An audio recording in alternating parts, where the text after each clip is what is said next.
Hello and welcome to PFF Fantasy Football Podcast. I'm your host, Ian Hartitz. Happy Tuesday. Let's finish breaking down the rest of the league. Had a fantastic mini concert going on in this here StreamYard just before we brought all you guys here, courtesy of the one, the only Dwain "The Rock" McFarland. Dwain, you got a voice, you got a guitar strum, man. We were knocking on heaven's door. Yeah, man, it's NFL season's getting closer and closer. Of course, we're knocking on heaven's door. Like, we have a more positive tone to it, though. You know, it's not like a long, dark cloud is coming down. It's more like, we're about to get to freaking, draft some fantasy teams. We're about to get to dominate some freaking competition. So, yeah, man, I like to just pick it up every once in a while, like just kind of energizes me before we hop on a show. You sent me the link a tad early, so I was like, I'll just turn it on with Ian still sitting here. I absolutely love it. Love you, Dwain, and love all you listeners out there as well. As we did on Monday, went through the entire NFC, all 16 teams in a crisp 2 hours. Now we're going to do the same damn thing with the AFC. We'll be back Wednesday to pick our first underdog team in the post-draft era. Very excited to talk that strategy. But Dwain, let's make sure we're pretty good with all the players and teams before that goes on. So as always, just going to rip through these in, whatever order I put them in the show sheet. So starting off, AFC East, the Buffalo Bills, they picked James Cook in the second round, wide receiver Khalil Shakir in the fifth round. Biggest veteran winner, it's got to be Gabriel Davis, Dwain. And yes, before the draft, we had to be a little bit patient here because he was already priced like they weren't going to add a major wide receiver to the room or anything. And yeah, so we weren't going to pay a premium for him. At this point, though, man, what is the ceiling for Gabriel Davis? Because if he's going to stay in this kind of like wide receiver 30 to 33 range, I just like him a lot more than even these Darnell Mooney, Brandon Cooks types going a little bit ahead of him. Now, we talked about this yesterday. We got to, kind of make our choice. Do we want the upside, number 2 wide receiver and a better offense, or do we want to maybe try to get those extra 15 to 20 targets from a more clear-cut number 1? But man, I don't even know if Gabriel Davis necessarily has that, I think Gabriel Davis has that chance to get 150 targets potentially, Dwain. You look at the Bills, 2021, they were first in total targets to wide receivers. In 2020, they were second. Like, this is the league's arguably most pass-happy offense. All they've done is add slot receivers. This is Gabriel Davis's time, man.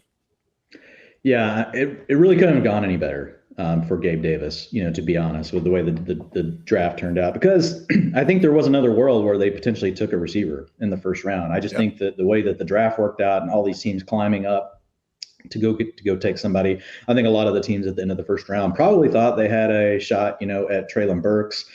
Talking like the Kansas Cities and even the Green Bays, but that didn't work out that way. Obviously, Buffalo was picking at pick 25. And so I think, obviously, being a good general manager like Bean is, like, he just decided to make a pivot and wasn't going to force it with a receiver. Like, what maybe we could probably consider like the Commanders, what they did was probably more of a force at receiver. So I think it was a smart move, and it is going to give Gabe Davis an opportunity. So with Davis, the thing you got to look at, the opportunity is going to be there.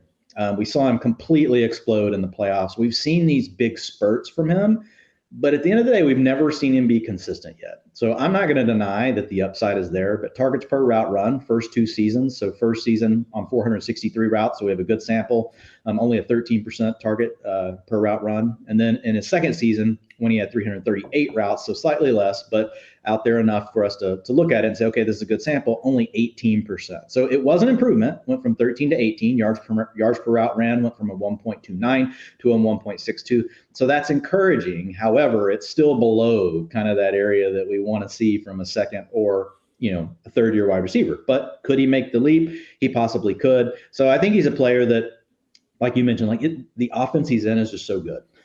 I mean, Josh, and they're one of the pass heaviest offenses in the league. You got a good quarterback.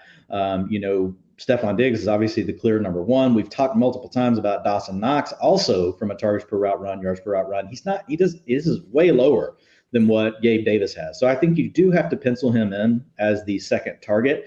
I think there's going to be a wide range of outcomes with him, though. Has he plateaued? Is this who he is? And even just being on the field more. So, for example, last year he was only on the field, Ian, for 46% of the routes, or dropbacks by Buffalo. The year before, he was out there for 71%. So just by the nature of Emmanuel Sanders being gone and knowing that they run 11 and 10 personnel, so that's 3 and 4 wide receiver sets almost all the time.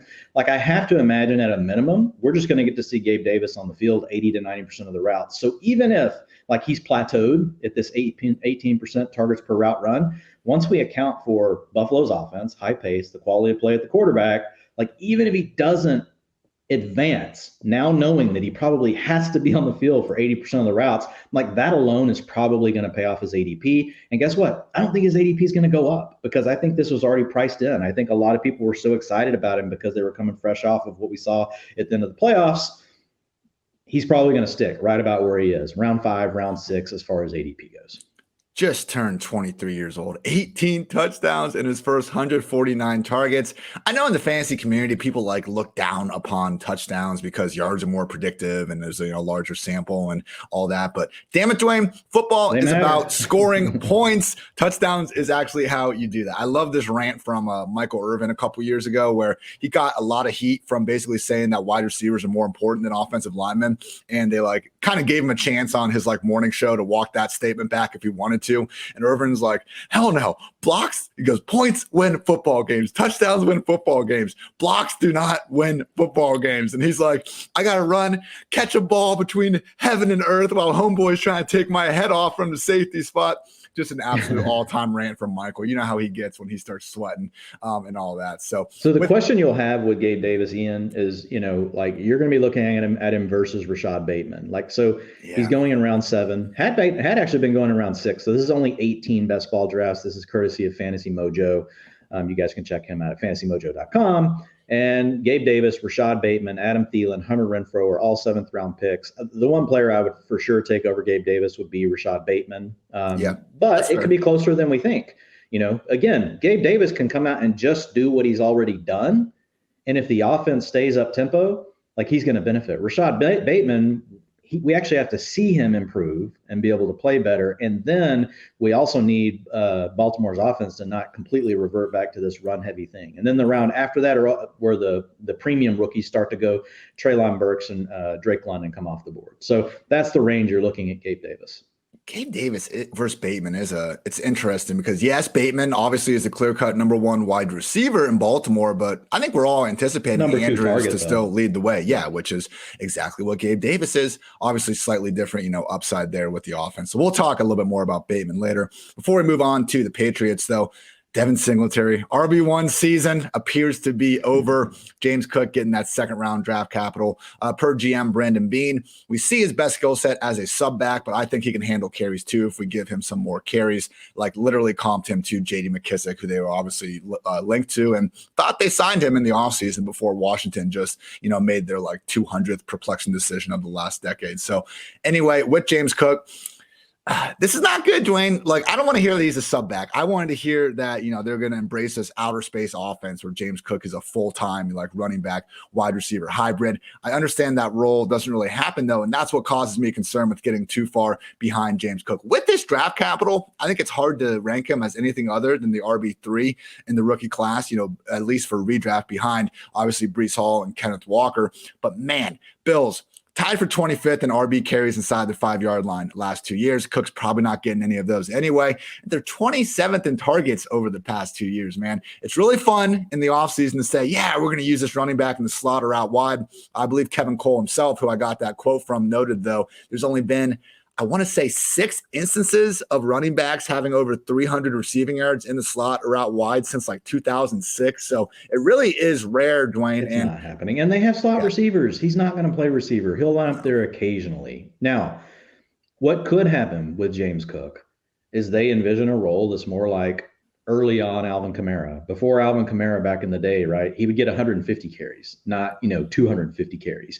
But he was out there a ton for the passing offense. And we know the Bills are in a passing offense enough that James Cook right now is going off the board as the last pick in the 9th round over at FFPC Best Balls. So I think that's right. He's going off the board after Kenneth Walker, a couple rounds after Kenneth Walker. He's going off the board several rounds after Breece Hall. So I think that's a good spot. Where he's getting pegged, you've got Michael Carter, Rashad Penny, Tony Pollard, James Cook, Alexander Madison.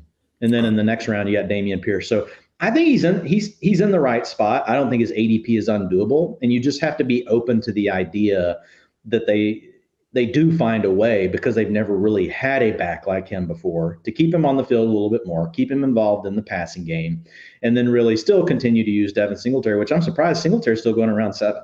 Like, he was going, I want to say, like a little later than that, like before the draft. So I don't know what's going on with that, because this is only over the last 3 days. So this is just since the draft. So we'll have to keep an eye on it. But I like James Cook's ADP right now because, man, I remember, Kamara's rookie year, people thought, no way, it's not going to happen.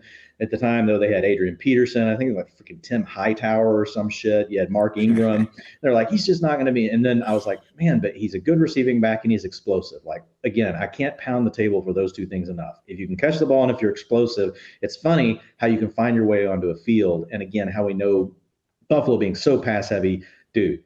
James Cook, I think at that price, I'm going to have plenty of exposure, because you could be getting a Kamara type season like what we saw from him as a rookie when he just all of a sudden just exploded. Quickly in Dynasty land, I was, electric evening at the Hartitz household on Monday night. I was going through my Dynasty teams at like midnight, had a trade offer that was basically me moving down from 106 to 110. And I started going through the players. So non-super flex, I think 109 is actually the tier break, Dwain, and Dynasty, of like kind of where we're feeling really good about. It was 108. I think it's 109 now. With James Cook in there and Sky Moore. Yeah. So Breece Hall, Treylon Burks, Drake London, Garrett Wilson, James Cook, Sky Moore, Kenneth Walker, Chris Olave, Jameson Williams. In some order, those are your top 9 guys I'm feeling best about. 110, I'd probably lean towards Christian Watson, but I'm just not feeling as good about him compared to these other guys. Fair statement? I agree. That would be the 110. Yep. Awesome. New England Patriots.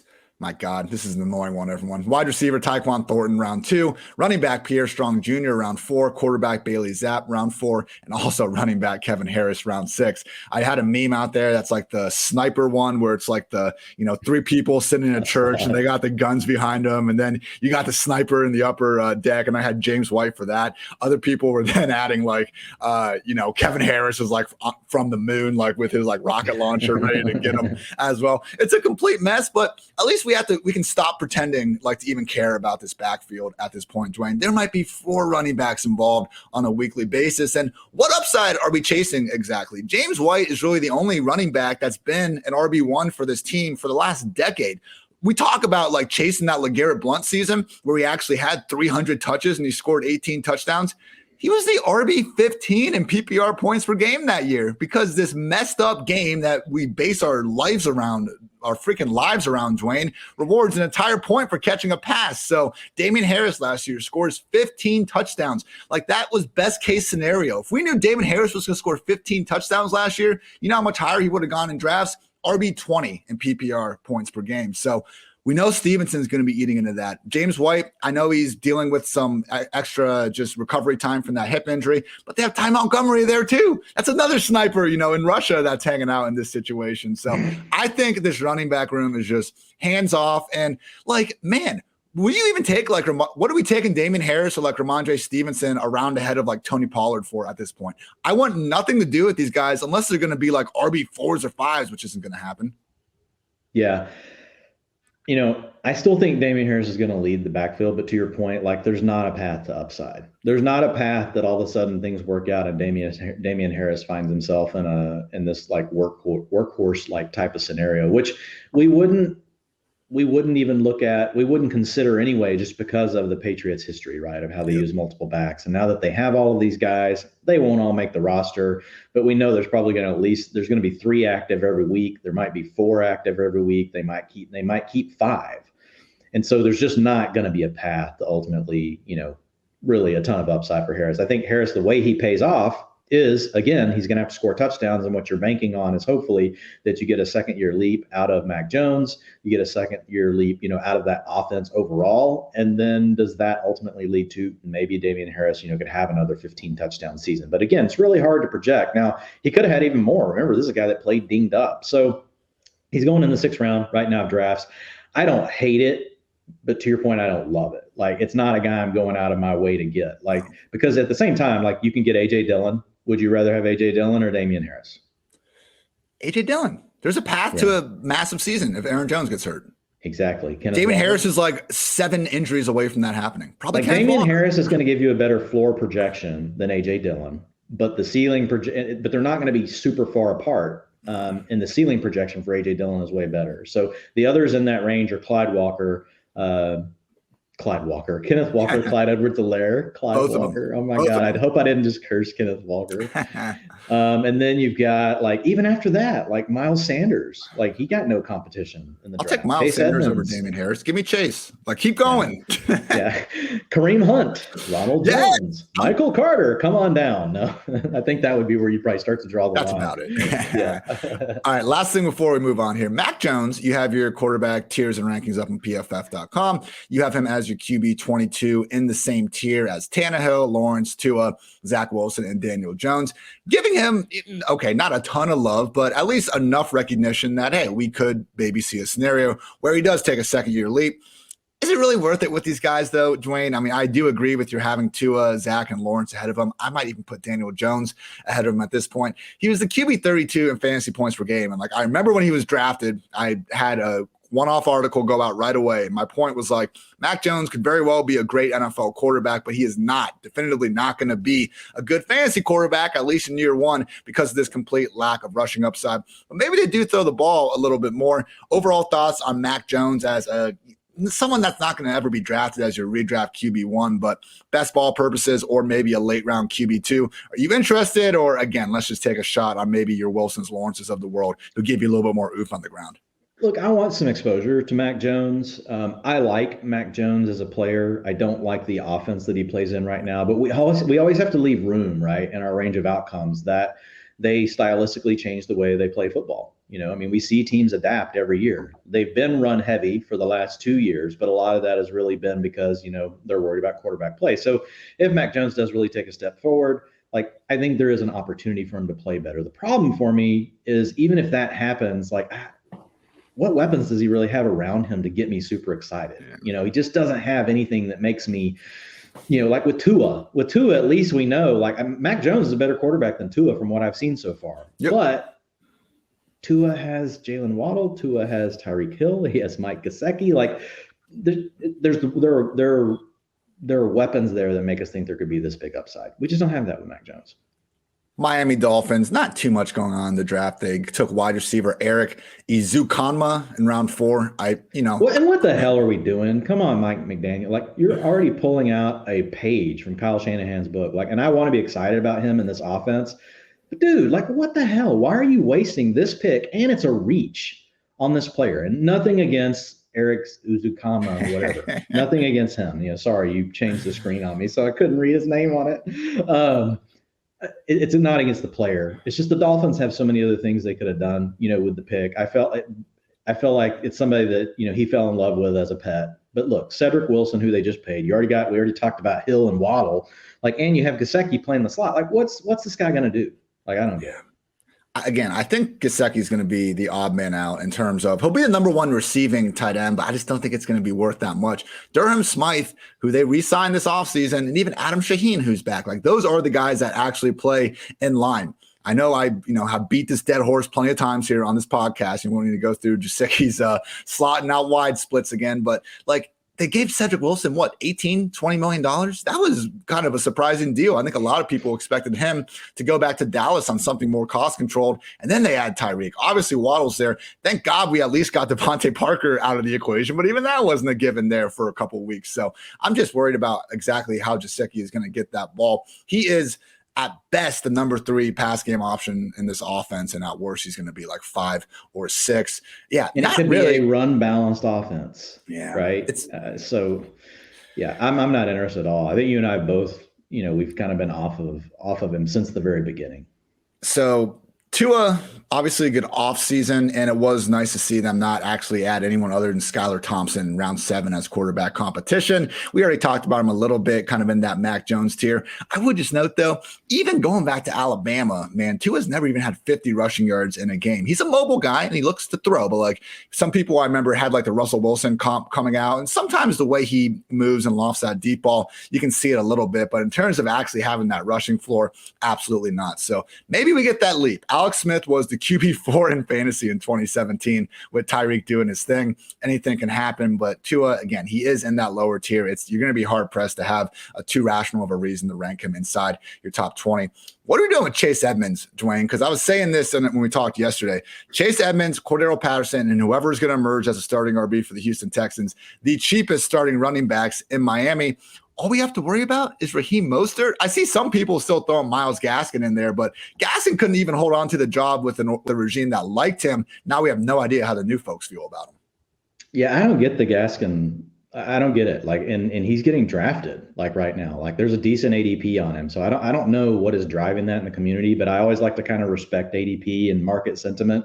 Like, it always makes me like, okay, well, maybe I'm missing out, on Myles Gaskin. But I think mostly it's more people projecting, well, Chase Edmonds isn't really an every down back. Raheem Mostert's not an every down back. So I think what most people are coming to the conclusion is it's going to be a three-way backfield. And why not, what's the old adage, well, just take the one that goes the latest. And that's Myles Gaskin right now. And he is a good receiver out of the backfield. Gaskin legit is not a bad player, but for some reason just gets buried. Like, he could have been a good fantasy football player last year, like what we saw from him in his rookie season, but the coaching staff decided to go a different way. Of course, now we've got another new coaching staff, and they did pay Edmonds, not a ton. I know it's only a 2-year deal. It's only guaranteed for 1 year, but still, compared to what other backs are getting, like, he was one of the first backs signed right out of the gate. So I think that McDaniel had a very clear plan that he wanted to add speed to his offense. He wanted to be able to add a back that could add something out of the backfield as a receiver, and then that's what he did. So Chase Edmonds fit the mold. The other speed that he added was with Mostert. So I'm thinking, Ian, right now, I don't have my official projections done, but I'm thinking Chase Edmonds gets 40 to 50% of the carries, and then I think you're looking at Mostert getting like 30, 35%, and then maybe the rest to Myles Gaskin. All the passing we're going to Edmonds, though. But where you're getting him, you're getting Chase Edmonds between round 7 and 9. So, and maybe we've been preaching Chase Edmonds for a while, so he is starting to climb a little bit. So he's a 7th rounder now. He was a 9th. So people have caught on a little bit. But again, this is small sample size. It's only like 18 drafts since May 1st. Your RB 31, like, that still seems low to me, but to your point, like, where he's been going, like, even if you have him RB 31, you're still going to be getting him. You're going to in a lot of these drafts. So even if I think he should probably be ahead of, Pollard, Dillon, Sanders, maybe even Jacobs and Harris, like, it's still a point where we're ranking him high enough. And that's one thing that a mistake I probably made last year with someone like Tyler Boyd. Like, just if you are in a situation where you're ranking a player like 8-10 spots ahead of consensus, and like they're legitimately going to be there in future rounds, like, don't reach on them. Just wait an extra round and go get them where the guy's probably going to be going anyway. Just something to remain careful with. And it's about tiers, right? Yep. Like, so for me, like, I think of my tier, it's explosive passing down options. So these are plays that have shown they can be explosive in the running game, but they're also good on passing downs. Mm-hmm. And so what we're trying to do by creating tiers is you're also starting to look for arbitrage plays, all that kind of stuff. But like this year, I've got these guys all ranked right next to each other, 31 through 35, Chase Edmonds, Kareem Hunt, Cordero Patterson, James Cook, Michael Carter. They all profile the same way. They've all shown us they can be really good out of the backfield. They can be good as receivers, but they can also be explosive in the running game. We just need them to have games where they get enough touches, right? And if any one of their roles change and all of a sudden they're getting more, like we could easily see for CPAT, right? Or we could easily potentially see for James Cook. It's probably going to be tougher for Michael Carter, going to be tougher for Kareem Hunt. Like, they need injuries, but you could argue Chase Edmonds, Cordero Patterson, and James Cook, they could all surprise us and have more utilization than what we even expect. And they already tick these other 2 boxes. I wish you would name your tiers like something other than just 3A, 3B, 3C. Like for the Zeke, Clyde, Damian, Jacobs, Sanders I do tier, when you scroll down. I just don't put it. It looks wacky when I put it in the column. But like if you scroll down, I name every tier. What do you name 3B? Like you hate yourself, but it's probably time to draft them. Yeah, 3B. Yeah, it's really boring, just like the tier. Committee leads. Oh man. So the tier above that is upside committee leads. So it's like these guys are leads, but man, they're explosive. They could actually take on more, and then you just kind of have committee leads. Committee leads that will make your friends laugh at you after you draft them. That would be my I'm warming a little on Miles Sanders. It's like they didn't add anyone. I mean, I like Kennedy Brooks, but he's an undrafted free agent. So it's like, okay, man, maybe I need to tweak Sanders a smidge. They brought back Boston Scott, which is fine. You know, we know Sanders can beat out Boston Scott. Is Jordan Howard back? I can't believe we're still talking about Jordan Howard. Kenneth Gainwell's there. Scott is there. Scott's making more than Miles Sanders. Oh my God. And then Kennedy Brooks. So you're right on the Edmonds contract, like 2 years, $12 million, and the guarantees aren't huge or anything. But for running backs, man, $6 million a yeyear, that's basically what Eckler makes. It's only $1 million away from what Connor and Fournette are pulling in. So not the same thing. Ian, in this economy? during a pandemic, no less. But all right, New York Jets, last team in the AFC East. Garrett Wilson with the 10th overall pick of the draft. Breece Hall at the top of the second round, pick 36. And tight end Jamie Ruckert from the Ohio State University, pick 101. What the hell are they drafting Ruckert for in the third round to be their blocking tight end? They just gave Tyler freaking Conklin and CJ Uzoma like $45 million combined dollars. Like I kind of see where George is, PFF George has been getting a ton of flack for saying the Jets had a shitty draft. And, they really did use some premium picks on positions that I think they were fine, man. Like there was nothing, no one was watching the Jets last year and like, man, they just had a little bit better running back out there. Like this team would really be ready to compete right now. And yeah, they could use a tight end. You already added two. What are you drafting a third one for? We love Garrett Wilson, but I always thought the talk of them getting a wide receiver at 10 was a little bit strange because Elijah Moore, Corey Davis, Braxton Berrios, I can go to war with that 3 wide receiver set. Regardless, what are we making of Zach Wilson, Dwayne? Because look, they have done a good job getting him all these weapons, and he seems to get a weird shake on how last year played out. Trevor Lawrence had a terrible year, so did Zach Wilson, but Lawrence is the one that everyone's just like, yeah, his situation was shitty. Like, what was he supposed to do? Wilson, everyone's take on it seems to be like he just sucks. Look what happened with Zach Wilson. Has his best game of the year, week 5 against the Titans, legit made 3 to 4 like eye-popping throws, goes out, plays the Falcons, and then next week sprains his knee against the Patriots, comes back in week 12. From that point on, Corey Davis played 1 more game. Elijah Moore played 2. Even Crowder was banged up. We were throwing to Jeff Smith and DJ Montgomery. DJ Montgomery is a name that I don't think I've even heard until today when I was actually digging through some of these box scores, like down the stretch of the season. There was nobody in this offense, and Zach Wilson, he put some okay throws on tape, man. He had that random like 50-yard rushing touchdown. That was like, whoa, you can actually do that. Like, that's pretty neat. I do wonder with Zach Wilson, man, if maybe he should be the priority guy in that kind of range you're talking about. Because as we've done this with late round tight ends too. Like you can kind of talk yourself into these guys if we want to spend enough minutes on it, Dwayne. But ultimately, in your 2C tier between Tannehill, Lawrence, Tua, Zach Wilson, Mac Jones, Daniel Jones, like if any of them are going to finish as a legit QB1, I think Zach Wilson has as good of a chance as any of them. Yeah, I think right now, like if you had to pick, it's probably Wilson and Tua. If you're trying to think upside, I mean, you could make an argument for Lawrence as well. But like with all those guys, like there's a chance one of them really steps forward. So you're buying into the youth. But Wilson does have the weapons around him. They already added Corey Davis last year. Then they drafted Elijah Moore. And then now they turn around and add Garrett Wilson. You mentioned what they did with the tight ends. I think the tight ends, what they're telling us, last year they couldn't really come out and run these heavy set personnel groupings. The Jets were not equipped to do it. And remember, this is a Kyle Shanahan offshoot of this, of the offense. So we're going to see a situation where they're going to want to run a lot of 12 personnel, right? They're going to want to run more heavy sets. So I think they feel like they have to have 3 of those guys on their roster. Is it overkill? Probably, but I think that what we can take from it is the Jets are tipping their hand. They're going to try to run the ball more this year if they can keep game scripts healthy.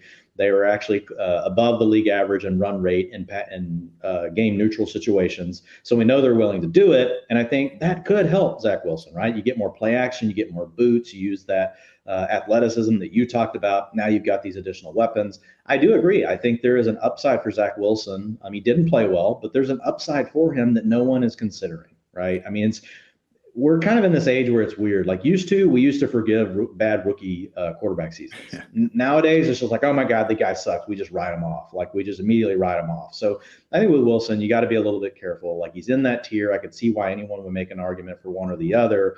But I think to your point, like if I'm just saying, okay, a guy that's still younger, could show it, has the weapons, I think you probably have to put Zach Wilson first and then probably Tua second, would be my thought. And then Trevor Lawrence third. But I mean, you can make an argument for which one you want first. Want to quickly look at Breece Hall. Only running backs drafting ahead of Breece since 2017 in terms of just overall spot in the draft. Najee Harris, Travis Etienne, Javonte Williams, Clyde Edwards-Helaire, DeAndre Swift, Josh Jacobs, Leonard Fournette, and Christian McCaffrey. Make no mistake about it. Breece Hall is the RB1 with the Jets. Should have a chance to lead the way. I think Carter will keep some semblance of involvement, but Dwayne, it's one of those things where I would like to probably be a little lower on Breece Hall, but then I start ranking the running backs, and it's like, well, it is kind of hard to rank more than 12 or 15 guys over top him. Where did you land on him in your running back rankings and tiers? Yeah, so I mean, with Hall, it's like you said, as you start like looking down, the list, and if you look at the way that I have the guys tiered out, I have him grouped with a bunch of guys that are like, hey, they're efficiency performers with upside, meaning like what we've seen from these guys when they're on the field is like really electric. Now, can they just be on the field more? And with some of them, like you could clearly say, no, Nick Chubb is in the group, right? Because Nick Chubb, from a missed tackles force, yards after contact, all those things, an elite back. I have him at 15, but I've got Breece Hall right below him at 16. We haven't seen him in the NFL yet, but I feel like this is the group that he fits, right? We've seen enough from him in college. We know he's got the receiving profile.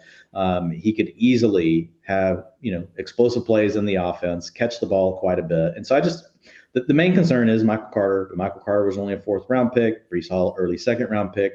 Carter was borderline erratic, to use one of your phrases, Ian, in the passing game last year. So we can't just completely dismiss it. This is what I would say about Hall.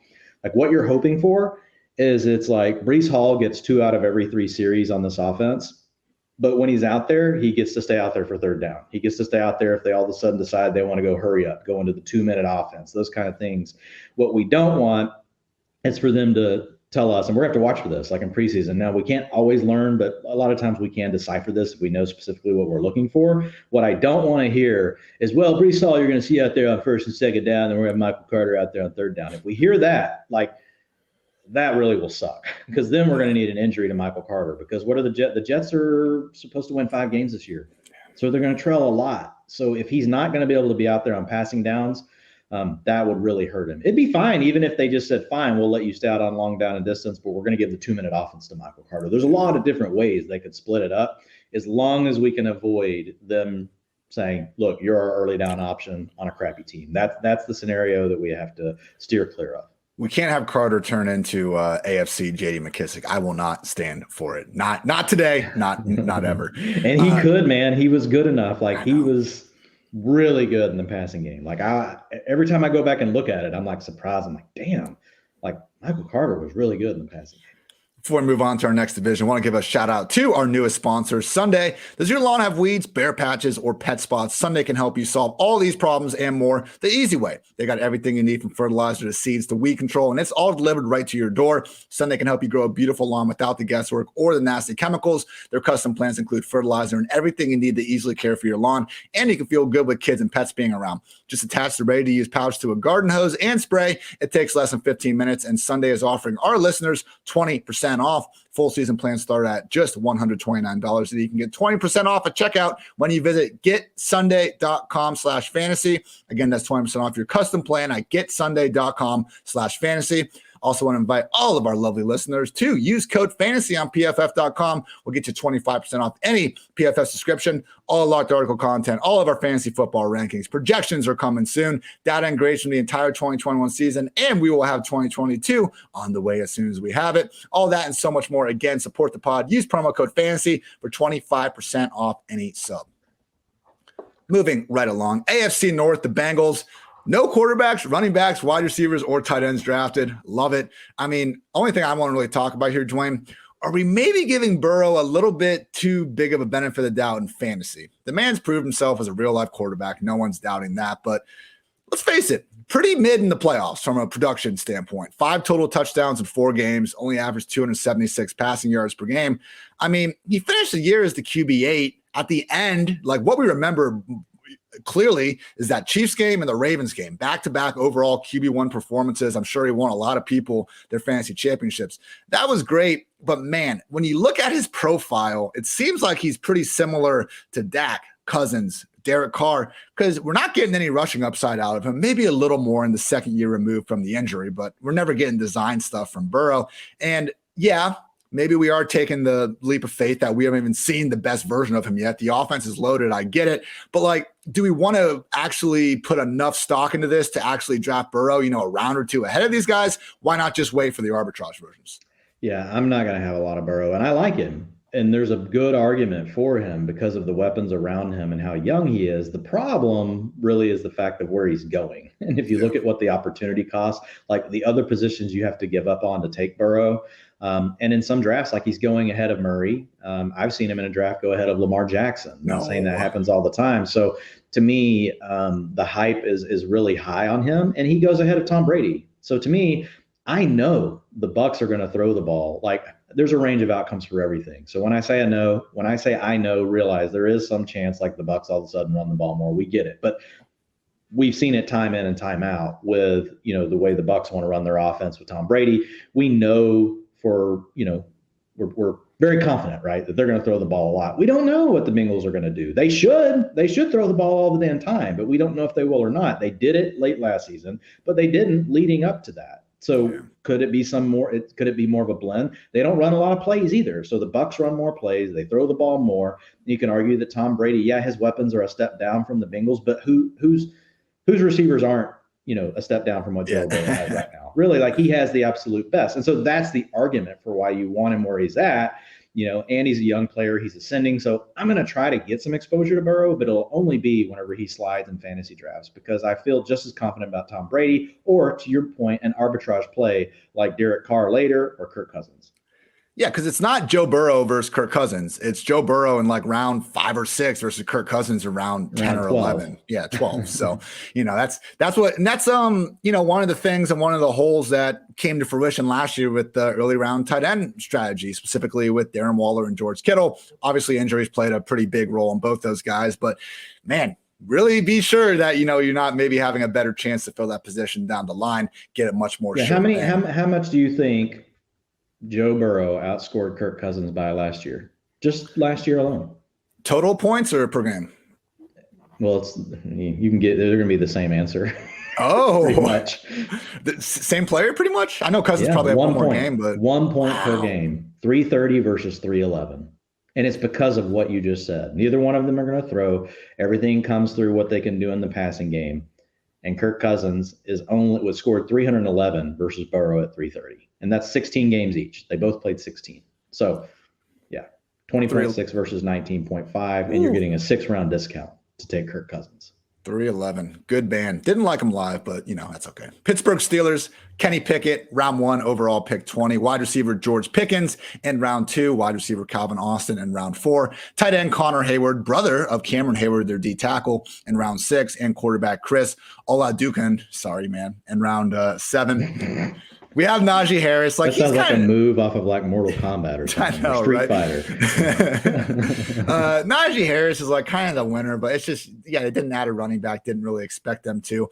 We've talked about kind of the fallacy and the idea of a running back having 300-400 touches and then immediately falling off the next year. Like, we do see the yards per carry usually go down, but usually running backs, as they get older, they get worse. I don't know if it's necessarily only because of that year. We talk a lot about this with Tage Seth, but there is no correlation to a running back having a big workload one year and then being like more injury prone the next year because of that. It's when I was researching this article, Dwayne, it was cracking me up. Like, legit sites, like NFL, like, oh my God.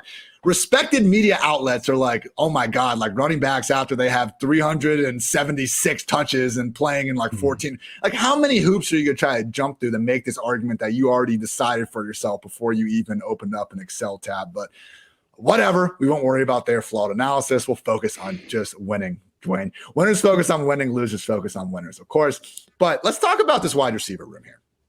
Last year, Steelers, number 8 offense in situation neutral pass play rate, 3rd in overall targets to wide receivers.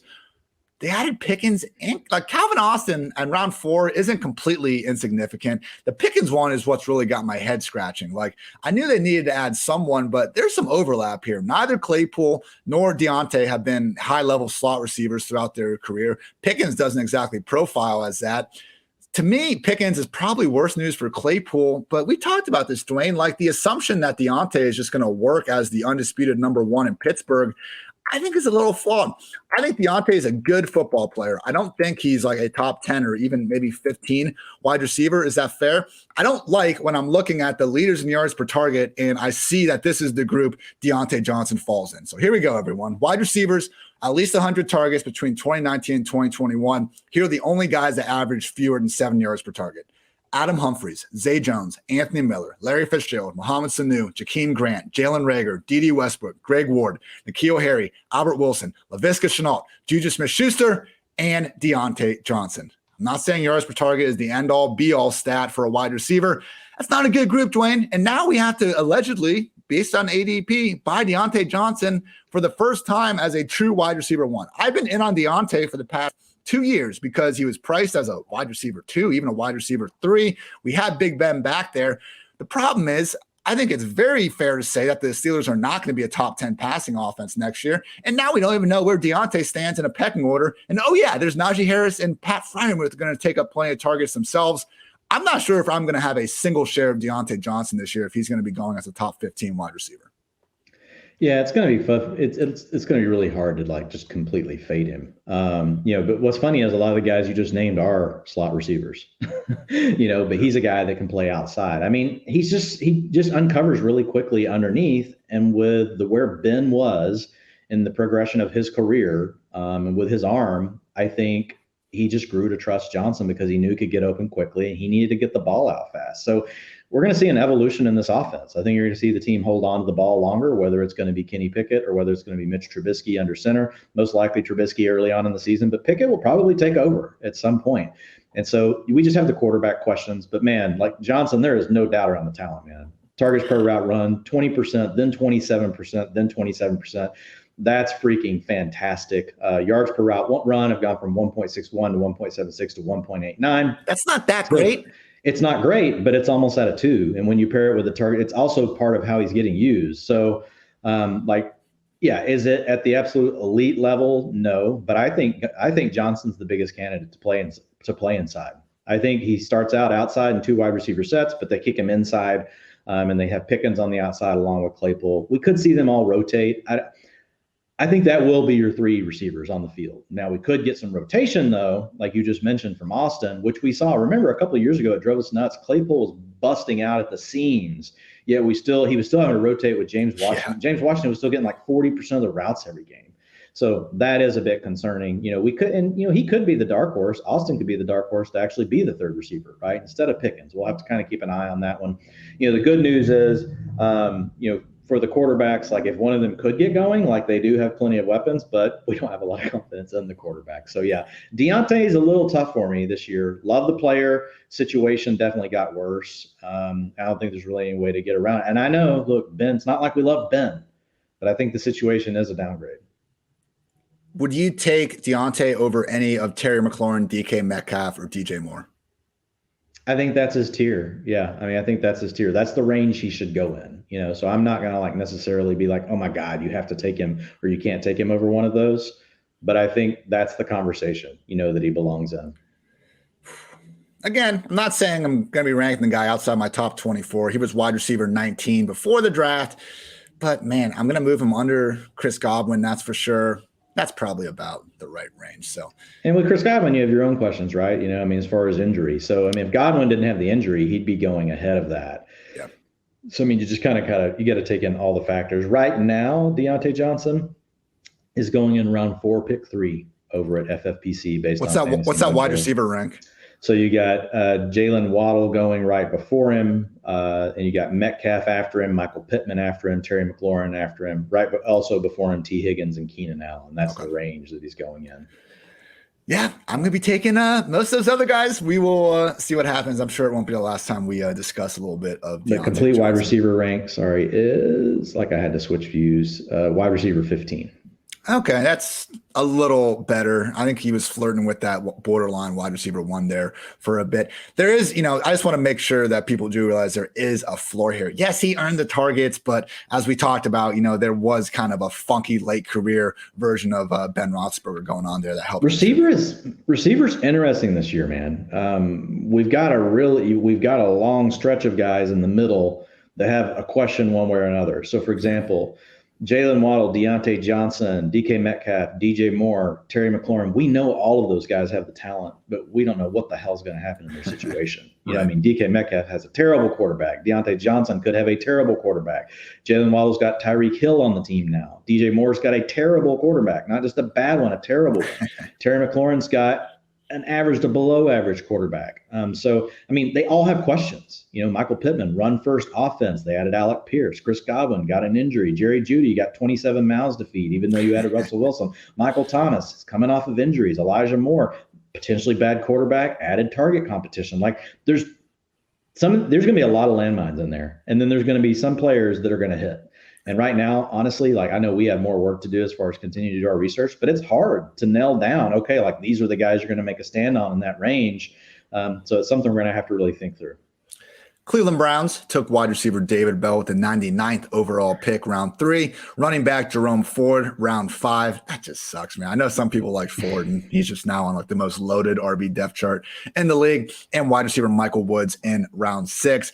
There is going to be a winner. It's David Njoku. And if there's a loser, I'd probably say Donovan Peoples-Jones, but he could still be out there in 3 wide receiver sets. Might be a competition between him, Anthony Schwartz, even Jakeem the Dream Grant. My God. Good job, Ian. Anyway, with David Njoku, Dwayne, he's emerging as a popular kind of tight end 2 candidate right in that Irv Smith, Tyler Higbee kind of tier that we've been talking about for a while. And we did see in week 15 last season with no Hooper, Njoku did play each and every snap, 100% rate with 5 targets. Now, Harrison Bryant got the touchdown, 2 targets and 39% of the snaps. That's our best case scenario, but I think similar to kind of a little, I mean, I don't know how much we talked about Amari Cooper, but I'm just worried about this offense because how long is Deshaun Watson going to be suspended? We can't, we need to factor that in. This is not David Njoku with a full season's worth of Deshaun Watson. Probably not. Like, who knows? Putting all the stuff aside, that whether you think what happened or not, like, I just don't know how the NFL publicly cannot suspend Deshaun Watson. Like, that would just, if you think the uproar has been bad already, like, imagine if they didn't suspend the guy. So with that in mind, man, Njoku, we have to take the leap of faith that he's going to dominate targets over Harrison Bryant. This seems like a situation to me where we like the player, but we're trying to kind of like talk about him being this full-time fantasy stud when Harrison Bryant's probably going to be just as involved on a target basis, man. A lot needs to go right for Njoku. I'm going to take my chances on other guys like Irv Smith and Tyler Higbee that don't have a Harrison Bryant in their offense. Yeah, I mean, Njoku's going tight end 20, Irv Smith's tight end 16, Noah Fant's tight end 17, Hunter Henry tight end 18. So he's right in that range. You know, I think you're not going to have to overpay for him, but I think the points you just made are valid. We know this team is going to use 12 personnel, and they're also willing to rotate the guys even when they're not in 12, when they're in 11, which really isn't that often. So I don't think there's a ton to talk about on this offense other than just, you know, what you just mentioned, just bringing up the fact that we still don't know what's going to happen with Deshaun Watson. And guess what? We're probably not going to know for a while. The NFL is going to drag their feet as long as they can on this because, like, how does it help them to make a decision too early before they have all the information, right? If they all of a sudden decide, oh, it's 4 games, and then a bunch of other stuff comes out through all the legal stuff that, you know, it's way worse than they thought, and now they've got to add on. Or if they come out and they're too harsh and things come out through the legal proceedings that, wow, we really couldn't, we shouldn't suspend him for a full year. So I think they're going to drag their feet. Like, I think this is going to go into August. I think it could, you know, I think it could get close to the season before we really know something on Deshaun Watson. Baltimore Ravens, 2 fourth-round tight ends in Charlie Kolar and Isaiah Likely. Both guys likely to sit on the bench behind Mark Andrews. Running back Running back Tyler Beatty in round 6. Figures just to be competing with Justice Hill for, you know, a few pass down snaps per week. Biggest winners, I think J.K. Dobbins and Gus Edwards. Look, they were meeting with Melvin Gordon a couple weeks ago, and the fact that they didn't feel any more need to either add a running back in free agency or devote day 1 or day 2 draft capital to it. It's good news for those guys, and it signals that they must be at least somewhat confident in their respective recovery from injuries. And obviously Rashad Bateman to the moon. We'll talk about him in a second. But Dwayne, do you have the data right now on the difference in ADP between Dobbins and Gus Edwards? Because I'm guessing it's going to be far too large and largely unwarranted. When you look at what happened in 2020, Week 8 was the first time that J.K. Dobbins played over 50% of the offensive snaps and even had 10 carries in a game. Obviously, was also the first week that Mark Ingram was a healthy scratch and basically removed from the rotation. So From week 8 on, including the playoffs, rush attempts per game, J.K. Dobbins had 11.6, Gus Edwards had 9.5. Targets per game, J.K. Dobbins 1.5, Gus Edwards 0.8. PPR points per game, Dobbins 12.9, Gus 9.2. I get it. J.K. Dobbins is great. The group of running backs that's averaged 6 yards per carry includes him, like Jamal Charles, C.J. Spiller had a sick year. I think Adrian Peterson got one in there. Like, he's checking a lot of boxes. Guess who also does? Gus freaking Edwards. All he's done since entering the league is average 5 yards per carry like clockwork. The Ravens paid him, I believe, 10, 11 million over 3 years? Not the biggest deal, but 2-year deal, I think. It might have been 3. Decent enough deal to make him a part of this offense. Like, they love him. He's good. He's going to stay involved. This is not, I mean, to me, this reminds me of like Javonte Melvin. It reminds me of Aaron Jones, Jamal Williams, where we are just dying for the league guy to take over, but it's not going to happen. And the fact Lamar Jackson is there also stealing these rush attempts, Dwain, I think you have J.K. Dobbins kind of in your RB 19 to 20 range. And I think that's fair because just based, if we were doing a real life draft in terms of, who do we want to be our running back? Go ahead and call J.K. Dobbins a top 10 guy. But this is an example of we can't chase the talent because Dobbins might be more talented than, than James Conner or Saquon Barkley at this point. But when those guys are getting potentially hundreds of more combined carries and targets, like no amount of yards per carry goodness is going to make up for that for Dobbins. Yeah, I mean, so I've got him as one of those upside committee leads. So, I mean, he's tier 3A, meaning like, look, we can't predict everything that's going to happen in a season. The coaching staff could have a change of heart and stop using multiple backs. Most likely not going to do that based on the contracts that they have and wanting to keep the guys healthy. And then just on the fact that like, well, how often are the Ravens going to run the ball? I mean, I don't know, but they could lean back into the run much more based on what's happened to their roster. So that could be a positive development, for J.K. Dobbins, or you could have a Gus Edwards injury and J.K. Dobbins doesn't get hurt, right? And then all of a sudden you're probably in a pretty good spot with Tyler Beatty sitting behind him. So look, there's talent. You're wanting to buy into the talent, but man, there are all sorts of arbitrage plays down the board on a guy like J.K. Dobbins. Like there's just a ton of guys. They're going to be, look, Kareem Hunt is an arbitrage play on J.K. Dobbins. Mm-hmm. Kareem Hunt is probably going to see maybe 5% less carries than what J.K. Dobbins is going to be. And he's going to be more involved in his team's passing game. And he's just as explosive and he's in a good run game. Like Kareem Hunt is J.K. Dobbins and you get him 4 rounds later. So, I mean, it's tough to buy into Dobbins where you have to take him with some of the other things that are available on the board. Do I want some exposure? Yeah.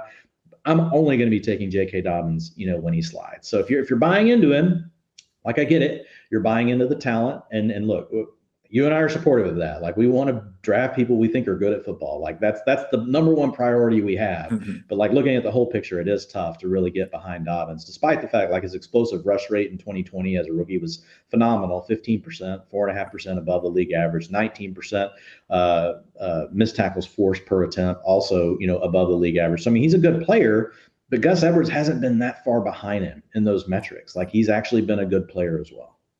2019 Mark Ingram is kind of like the calling card for the, voices out there that say, Lamar Jackson can enable a fantasy RB1. Man, it took him 15 touchdowns on just 228 touches. Like that's just not really a touchdown conversion rate that we can bank on. And even in that year, like Justice Hill was their number one running back in that playoff game. So Ravens time and time again have shown us that they're going to use multiple backs, not expecting that to change. And now, arguably the main event, Rashad Bateman, as to throw a little bit of water on the simmering Rashad Bateman fire, Dwain. I went back, I looked at all of his explosive catches from last year. He had a couple great mosses against the Browns in that 100-yard effort at the end of the year. I saw a nice little shimmy out of the slot against the Steelers. He wasn't incredible. This is not anywhere close to a Jefferson Chase rookie season, obviously. But, I wouldn't even necessarily – I put him kind of a tier below Elijah Moore in terms of what we saw out of him last year. Hollywood's gone. The Ravens know this better than us. So the fact that they are this comfortable, like not only featuring Rashad Bateman, but not even letting Sammy Watkins walk, not even drafting another wide receiver in the entire draft. Those are all good signs out of Bateman. Can we be confident enough, though, in him, I guess, just seizing this workload and working as the wide receiver 1 or 2 that people want him to be, though, because we didn't see that player last year. That's my main point here. Yeah, and I mean, if people want to go look, like you can see the article that I put up earlier in the season that really goes back looking at rookie receiving grades, over the history of PFF, and then how these guys have done. And he really fell into the second tier. He just made it into the second tier of players. And in that tier, for those guys that were first round picks, most of them went on to become like top 36 or top 24 players. So I think Bateman is a guy that I still like. He's only a 7th round pick. I do think he's a guy, like, he's already jumped. He was the 10th round, so he's moved 3 rounds based on the Hollywood Brown trade. But I worry with Bateman, people love him so much, Ian, like it could continue to push higher. Like, would you doubt it if all of a sudden we get to August and Rashad Bateman's a 5th round pick? No, because think about when you said 7th, I can get behind 7th, but yeah, I was thinking he was going to be pushing like round 5. I think he'll get there because, look, again, if you start thinking arbitrage, what are you looking for? You're looking for young year 2, year 3 receivers. Listen to these names: Jerry Jeudy, Amon-Ra St. Brown, Darnell Mooney, Jalen Waddle. Those guys are all going in the 4th and 5th rounds. Bateman's going in the 7th. People are smart enough that, and even if they don't realize it, their brain will start to realize Rashad Bateman's more like those other guys. Yeah. And so he will get pushed up. And so then that's whenever I think you'll have a little bit tougher decision. I would still add him some in the 5th round, as a guy that could potentially come off and have a 25% target share season. You just have to realize, like, I think it's a real potential now with what we saw the Ravens do in the draft, that we really do go back to a run-heavy offense. And when I say run-heavy, I mean like run-heavy like what your granddad used to see, the NFL run, where they only drop back to pass like half the time. And look, let's be honest, Lamar Jackson was better in that kind of offense. Yep. He was better on a yards per attempt basis. He had more explosive plays from a percentage standpoint, and he's also very involved in the running game. So I think there's more risk than ever, because earlier we were like, look, man, the Ravens really evolved last year. We know they had injuries, but look, if you look at all the draft capital they've spent on receivers, like maybe they really just want to pass more. Well, then they just kind of went totally against that in this draft. They traded away Hollywood Brown, like you talked about, added 2 more tight ends. So we've kind of gone back to that look that we used to have with Hayden Hurst and Mark Andrews and Nick Boyle. Like we could be back in that same kind of offense.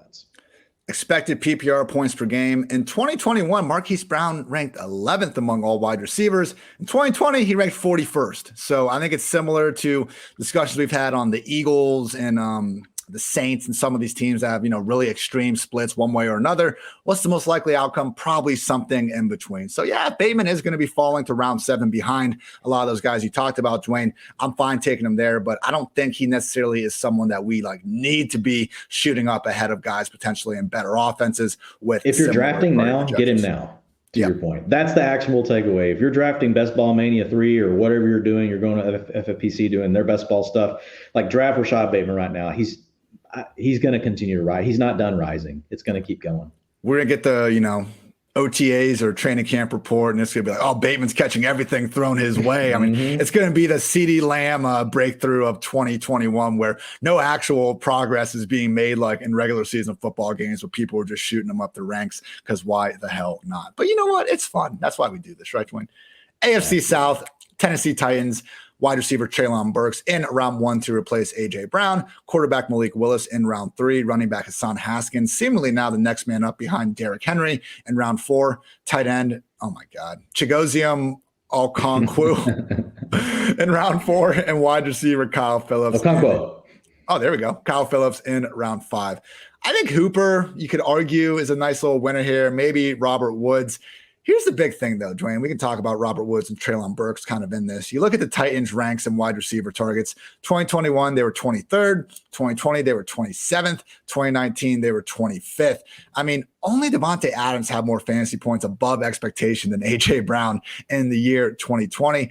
I hear you with the play action looks. Burks does fit this offense well in terms of what he did at Arkansas and then now at the next level.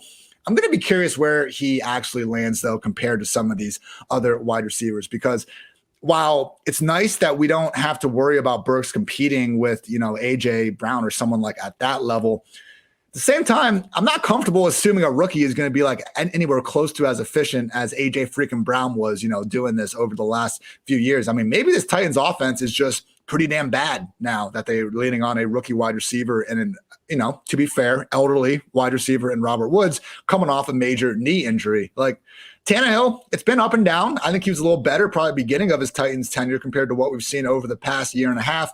There seems like there's a little bit some red flags here. Again, Treylon Burks, I think he deserves to be the first rookie wide receiver drafted because he is the only one that seemingly is locked in as their offense's number one pass game option. I think if you run this season 100 times, Burks is leading this team in targets like 85 or 90% of the time.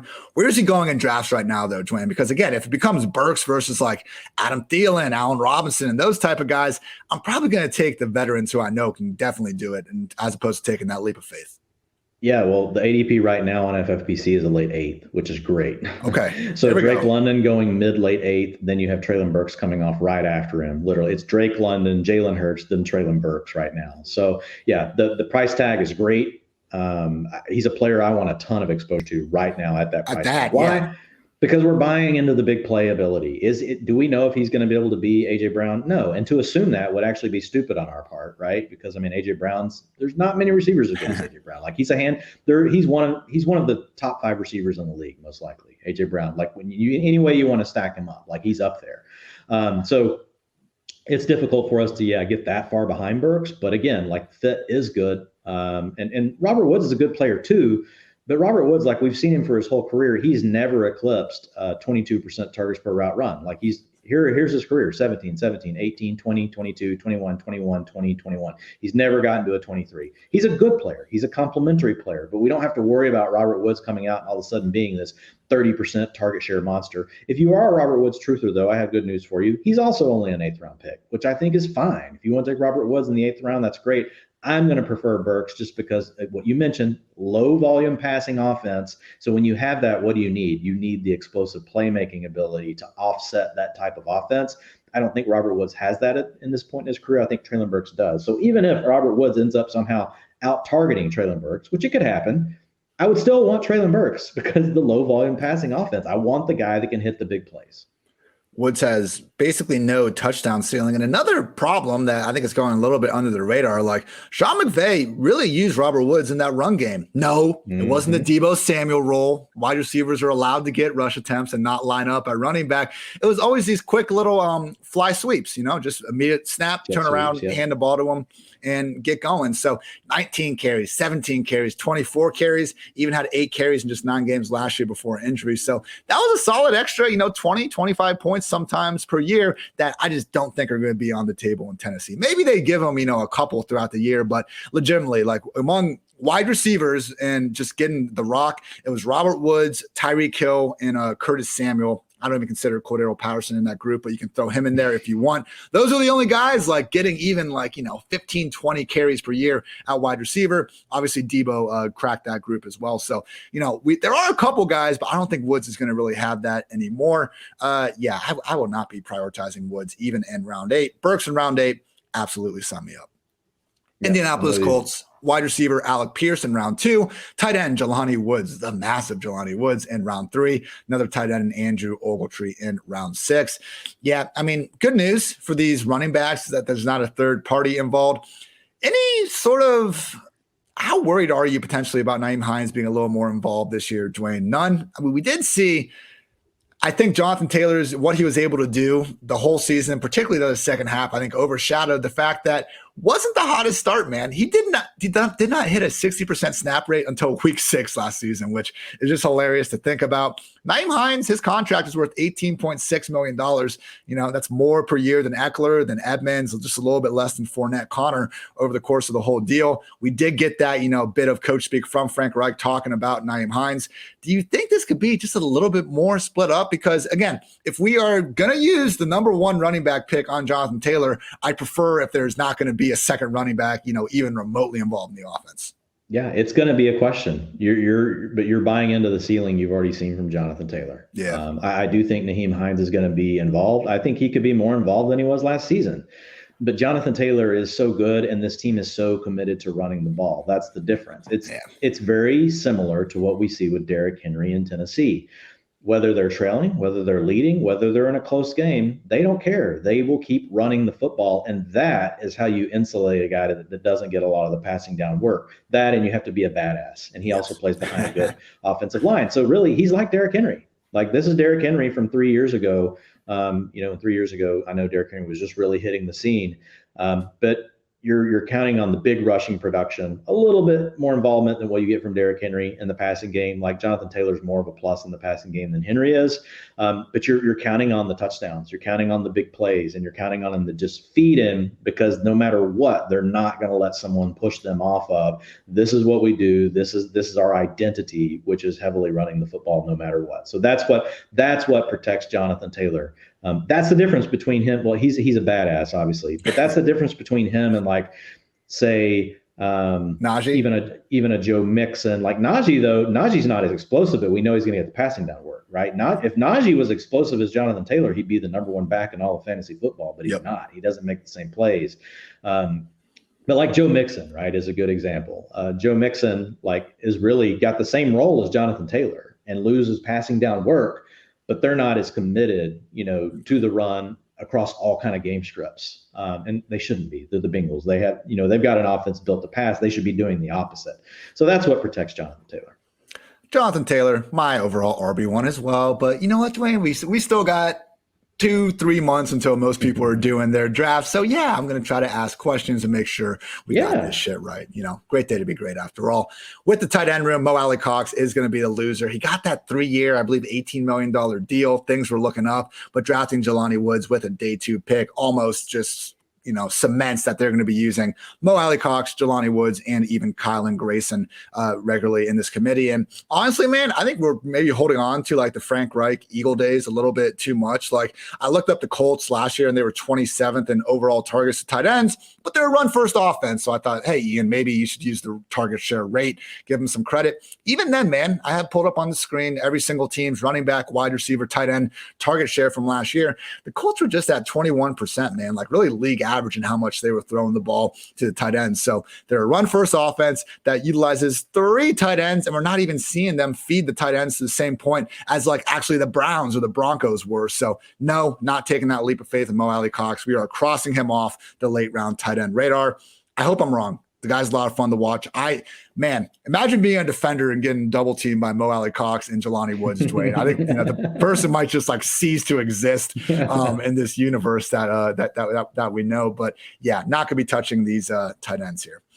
Houston Texans, John Mechie, wide receiver out of Alabama in round 2, running back Dameon Pierce out of Florida in round 4, tight end Teagan.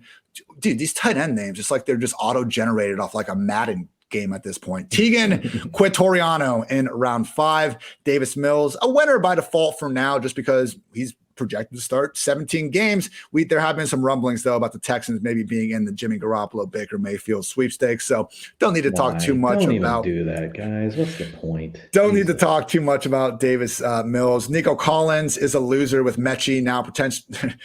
Loser with this, not a loser in real life. I'm sorry, Nico. No, you just call Mo Alley-Cox a loser. Like, he's going to destroy you someday. We're going to meet Mo Alley-Cox, and I'm just going to be like videoing on my phone, Ian getting pummeled. That's going to be like that hilarious Charles Barkley story where like he threw the guy like through a bar window. Like that's going to be Mo Alley-Cox just tossing my ass. Dwayne running in to help, and he just gets like the stiff arm off to the side. I think we're done with Nico Collins, man. Even as like a dart, like he had every chance last year to do anything in this wide open offense, wasn't able to. He is, you know, he has 66.1 PFF receiving grade. I believe 65 is your threshold where like, if you can't hit 65, it's not going to happen. He barely hit that, but I'm just not feeling it with Mechie there. I think the question, Dwayne, is what do we make of Dameon Pierce? You know, Kevin Cole came out with some good stuff talking about his running backs and opportunity scores now based on the landing spots and draft capital. And, you know, Dameon Pierce was my RB4 before the draft, and I think I'm going to hold steady there. Only guys that I think you could talk into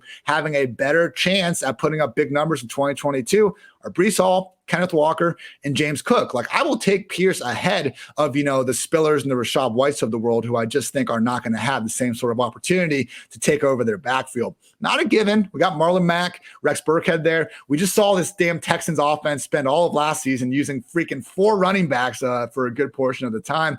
But Pierce, Dwayne, he checks a lot of those boxes. The only problem we had in college was that he didn't have enough volume to really just put up the sort of numbers to maybe get him drafted as a day 1 or day 2 back. But now he might have that volume in the NFL. Yeah, I have Dameon Pierce as my RB36 right now. Ooh. So, I think he needs to be at least in your RB3 range somewhere. So, because of like this, the landing spot is so good from an opportunity standpoint. Quality of offense, not probably going to be very good, but there's a real chance that. And when you look at the rest of the depth chart, like Rex Burkhead, like really, do we have to keep? They could keep using him. But like when I look at that, I look at Marlon Mack, he's coming off the Achilles injury that, he was back last year, but didn't play very much. And there's a really good chance that Dameon Pierce ends up handling 60, 70% of this workload. I think at a minimum, like he's going to get probably 40 to 50%. Why not? What else do they have to lose? Like you're not going to be a very good team. You want to see what you have in the player. You want to inject some, some speed into your offense. I think he's definitely going to be a player that we're going to be wanting to target. Like I'm just trying to find him real quick right now over here on FFPC. We have got Dameon Pierce going off the board as RB. He's going in round 10 as RB 54 right now. Oh my God. Let's go. Yeah. So Dameon Pierce. Buy him now. If you're drafting right now, you should be drafting Dameon Pierce. Absolutely. So it's kind of weird. I don't know what's going on with that data, but it does show Dameon Pierce going in round 10. So that's a disconnect. Yeah, about to say with the 50s, I would have thought that'd be below 40. Don't know people before you ask. We don't care about this Texans offense being shit. Did it matter for Najee Harris playing behind that terrible Steelers offensive line last year? No. Was James Robinson just the most generational player ever on that terrible Jaguars team? Of course not. Look at Todd Gurley as a rookie on the Jeff Fisher Rams, who Jared Goff could barely complete a forward pass, but Todd Gurley was still out there ripping off big runs. Daniel Pierce can take over this backfield. He is going to be like, Dwayne, RB 36 where you have him is fine. If he is the starting Texans running back and he's getting 60, 70% of the RB2. Weekly snaps, he will be an RB2. Gotta love that. Jacksonville Jaguars, just one skill position player picked. Our running back, Snoop Connor, round 5.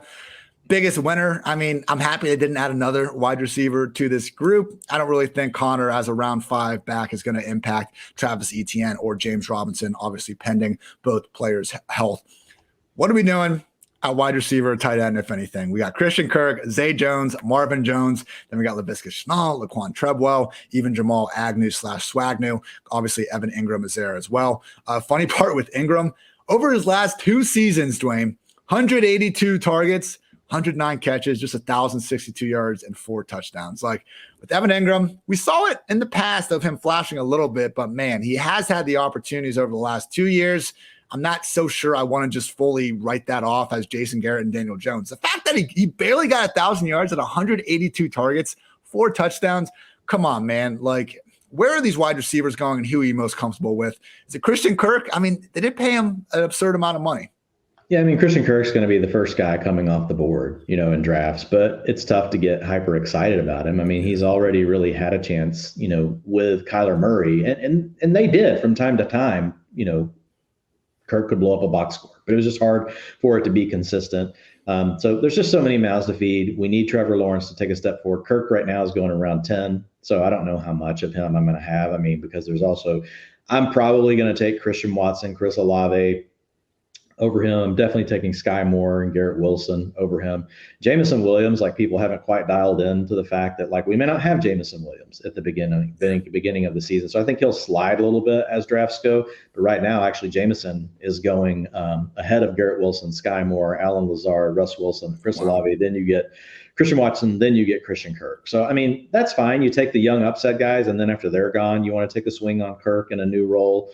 With the Jaguars potentially being their top option. I just don't know that I see a situation, Ian, and I'm saying it could happen, but I just don't see Kirk turning into this 25-30% target share guy. Like his targets per route run are not high enough over his career. It's nice. Yards per route run are nice, not great. So I feel like we've already got a good bead on Christian Kirk, on who he is. And he's a nice player, but he got overpaid. And now, 10th round isn't terrible, but it's not somebody like that I'm just dying to draft. Honestly, I would rather take some of the other guys later, and I'm not probably going to be taking them very often in best ball. It's going to be more managed leagues where, okay, great, I'll take a swing. All of a sudden, doesn't work in the first couple of weeks. I'll just dump it.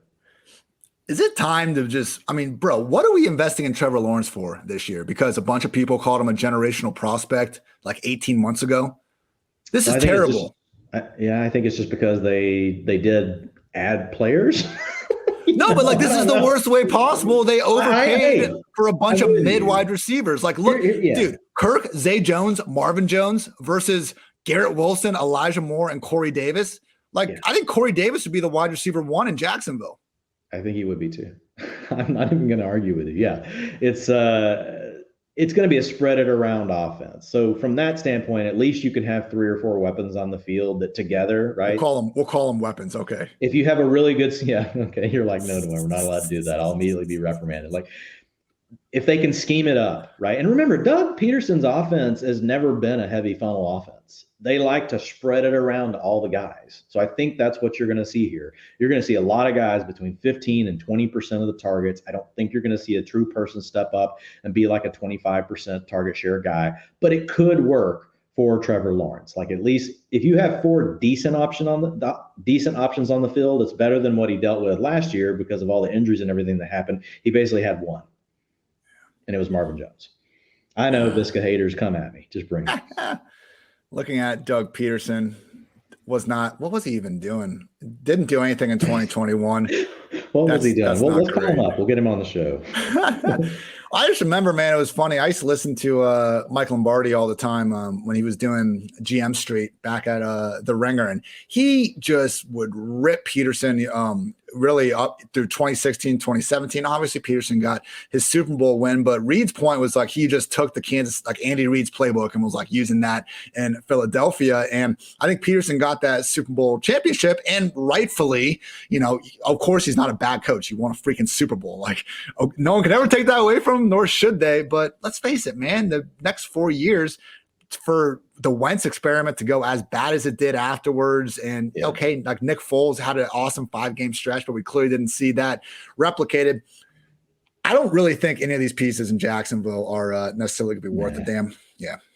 Sad. Yeah.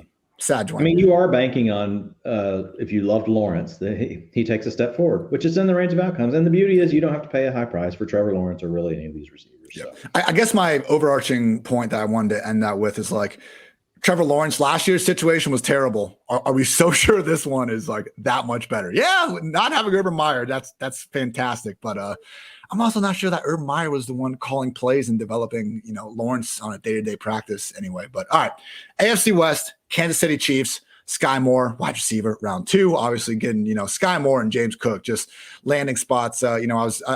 I showed you the Dynasty tweet earlier, Dwain, the 1.09 cutoff, and someone, just asking questions, talking balls. Someone brought up like the Sky Moore and James Cook moves feel like maybe a little bit too landing spot dependent. They're like, are we making the same mistake we made with Clyde Edwards-Helaire over Jonathan Taylor? My points were both these guys, Sky Moore and James Cook, were good. They're good prospects, man. These are not guys that were like completely out of the top, 5-6 conversation to begin with. I mean, PFF had Sky Moore as a top 30 player ahead of guys like Treylon Burks even. And you look at James Cook, and we all saw the pass down ability and the landing spots. Like, yeah, they're good. No, they are spectacular. Best case scenario, Bills and the Chiefs, arguably the 2 best offenses in the NFL, and to actually have the available opportunity in each, particularly for Sky Moore, I do think they warrant, getting that nice landing spot boost even in Dynasty land. So with that said, though, we've already talked about Sky a bit, on our draft review podcast.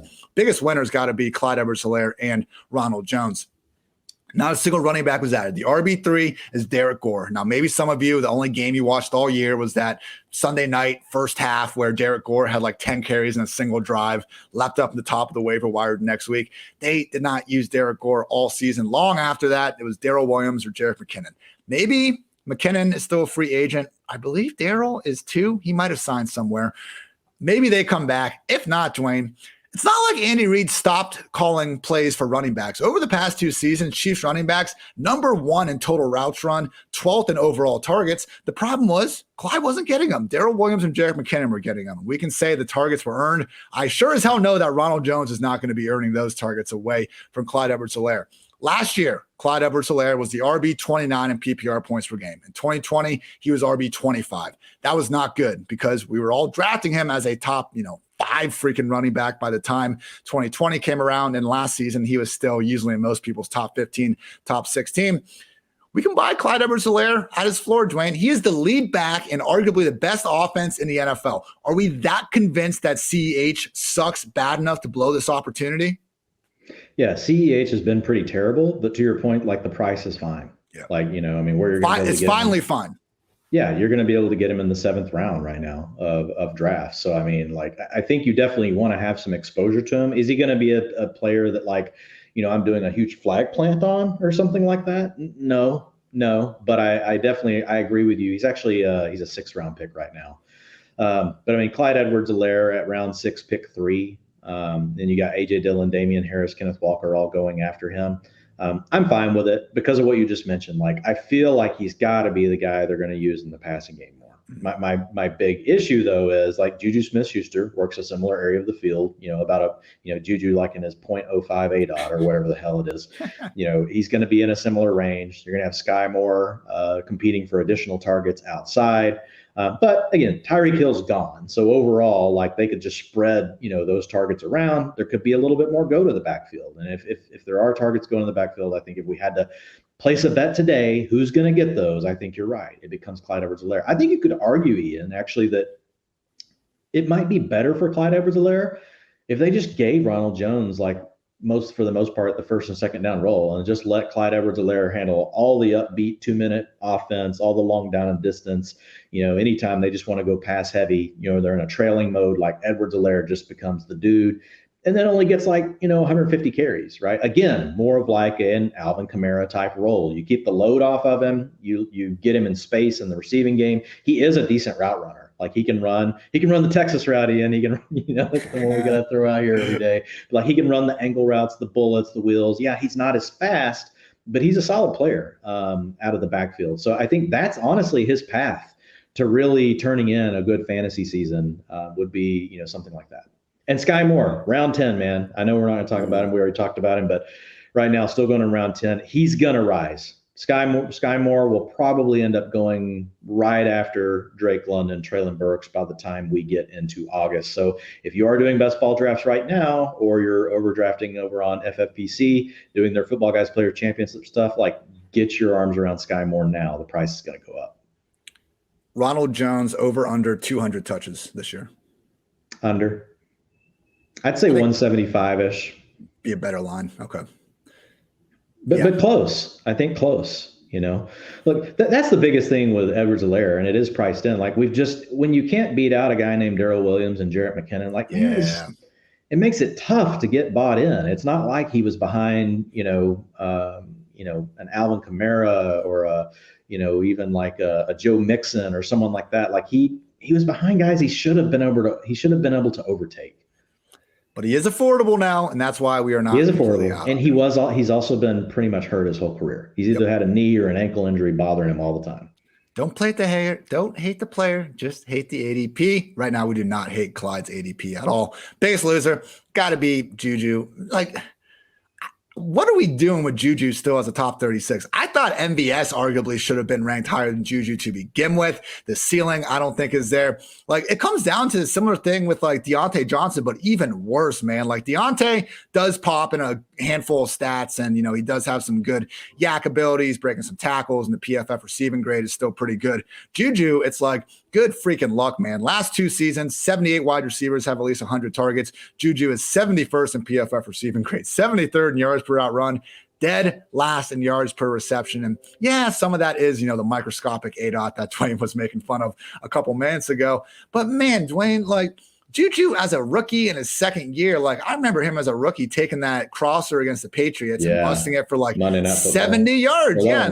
Looking like one of the better wide receivers with the ball in his hands. Have not seen that guy, and maybe it's TikTok, but I don't think it's just losing Antonio Brown from the offense. It wasn't like Juju was just getting completely wide open. He was earning a lot of those yards during the first 2 seasons with his goodness after the catch. Haven't seen that. And probably the best answer is injuries. The dude has been constantly banged up, even dating back, I think week 2 or 3 of the first season without AB in the picture. You put in some, declining quarterback play, and it hasn't been a great situation for Juju.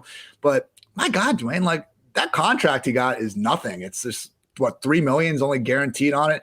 There's a chance that Juju doesn't freaking start. What if it's MVS, Sky Moore, and Mecole? Yeah, I think Juju will start. And I think where he's going in drafts, like I get what people are doing. I don't know that there's a ton of upside. Like we've tried to paint this picture for multiple years, right? Of okay, just get the third guy in the offense with Patrick Mahomes. It's just not necessarily worked out. Now he could be the second guy. He could be the third. He could be the fourth. We don't know as far as the pecking order. I do think he'll be on the field for the majority of the routes. But the thing you mentioned, targets per route run, that breakout year in 2018, 24%. Here are all of his other seasons, including his rookie year, 18%, 18%, 19%, 17%. I think we know what Juju Smith-Schuster is. He is not a huge difference maker that's going to demand the ball. That's still a nice number. That's not terrible, but it's not good. It's average for a starting receiver where he's at. Now, you're in a pass-heavy offense. Yeah, you do have Patrick Mahomes, so there's some upside there with touchdowns. So I think he's going to still probably finish right around. He'll be a wide receiver 3, even at a 19% target per route run, because he's going to play in an offense that's going to throw the ball plenty of the time, and he gets an upgraded quarterback. So I think that's enough. But I do think there is also this kind of cult following of Juju because he broke out at such an early age. He was so young. I mean, he's only 22 years old whenever he had that huge season in 2018. And so now, like, oh, can he get that magic back? I don't think we're ever going to see that. Yards per route run, also the same thing, a 2.8 that year. And since then, 149, 129, 0.88. So look, take him as what he is. I don't think he has the upside that people think that he has. I would rather draft Sky Moore in round 10 all day than Juju Smith-Schuster in round 6. Yeah, freaking 20 times out of 10. I don't even look 20 times out of 10. Yes, like dude, and so look, he's demanded the targets and everything, but my God, seeing the performance get as bad as it did, like some of that, maybe he was earning those targets in 2021 because of what he did in 2018, 2019. You know what I'm saying? But he hasn't demanded the targets that much compared to other receivers that, like we've talked about. Like he's nowhere near Deontay Johnson. He's nowhere near a T. Higgins. He's nowhere close to a Keenan Allen. Like he's not in the same stratosphere as these other players we really like. Now, when you get to the tier he's in, Marquise Brown demands the ball way more than he does. On a targets per route basis, like 4 or 5 percentage points above. And you're getting him after Juju goes. Mike Williams around the same range, but also has a good quarterback and has much more big play ability. And we saw a brief stretch early last season of, wow, there could be this alpha Mike Williams that we didn't know, and it's a more recent sample. Elijah Moore, way bigger on targets per route run, way bigger on yards per route run. Cortland Sutton, also better than Juju Smith-Schuster. So everybody that's going around him, their underlying metrics rank better than what Juju has. So basically what you're buying into, he is what he is, but I like the offense. I mean, just that's what you're saying. MVS is making 3 times as much money as Juju Smith-Schuster this year. Let's follow the money. Dude, if I was ranking these, if I'm projecting these wide receivers, but they did. I know it was dumb, but they did. Like, dude, if I was projecting fantasy points for these wide receivers, I would put Juju third in this offense. Yeah, but you even did the article, like how much does the contract really matter for these receivers? Because Marquise Valdes-Scantling's got the same problem. Here are his targets per route run. He's never even done what Juju's done. 14%, 16%, 13%, 16%. And oh, by the way, he got to play with freaking Aaron Rodgers in an offense that needed a number 2 receiver every one of those years. When Devontae's the single biggest target hog in the league. It doesn't matter. Good players end up working their way in. It's Devontae could have had a 30% target share, and there could have still been room for a guy to have 20% if they were good enough to demand it. Do you think Juju is better than MVS in the year 2022? Yeah, I do. Wow, I don't, Dwain.